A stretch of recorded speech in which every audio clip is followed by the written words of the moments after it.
Hi, I'm Tom Scioli, author of Jack Kirby, The Epic Life of the King of Comics, and I Am Stan, a graphic biography of the legendary Stan Lee, both of which are available for pre-order by following the pre-order links in the show notes below. So we're up to issue 8 of Batman and Robin, The Boy Wonder by Frank Miller and Jim Lee with Scott Williams and Alex Sinclair.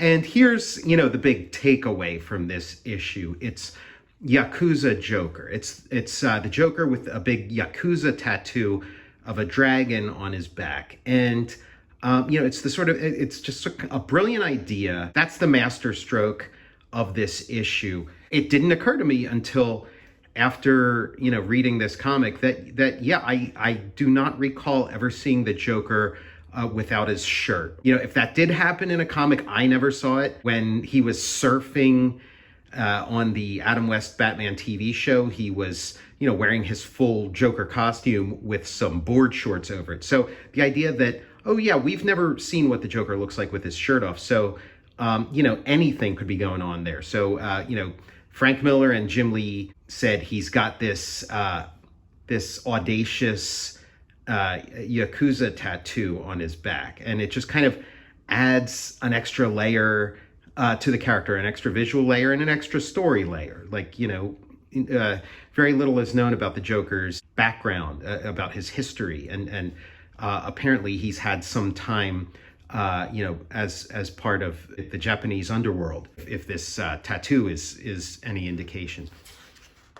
And so the story begins, and the Joker is, it's that trope of the self-pitying psychopath serial killer. The Joker, he's known for his big smile, but when we saw, his first appearance at the end of the previous issue, and then here, he's not smiling at all. He's a tortured soul. He's very melancholy, very emo, murders one of his victims, chokes her to death, and he's very sort of ambivalent about the whole thing, and what you would see in a Dirty Harry movie with the villain. Now we're back to Robin and Batman in the Batcave, and there's a little more of a give and take between the two of them than there have been in previous issues.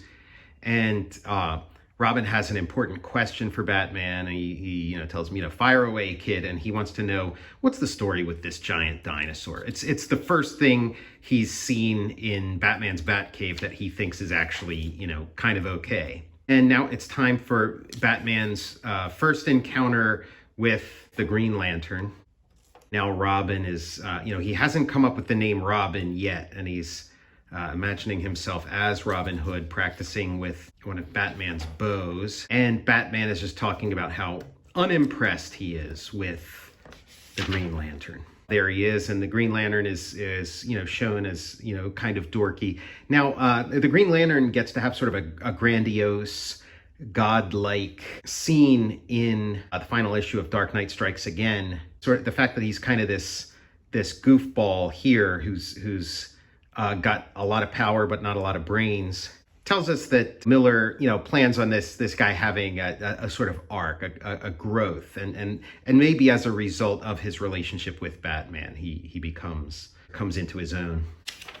Batman just has no time for any of the members of this Justice League. He thinks they're all a bunch of morons. And now get the introduction of another, we keep having these, great little introductions. Now Selina Kyle, Catwoman, is brought into the mix, and now she's tangling with the Joker, and we've seen how dangerous the Joker is at the beginning of this issue. She may be in over her head with this, and I know in Dark Knight Returns she ended up sort of the victim of the Joker's machinations. We're back in the Batcave. Robin shoots an arrow at Batman. Batman catches it. Nice shot, kid. Don't call me kid. Don't call me boy. Don't call me brat. Don't call me little snot. Call me Hood.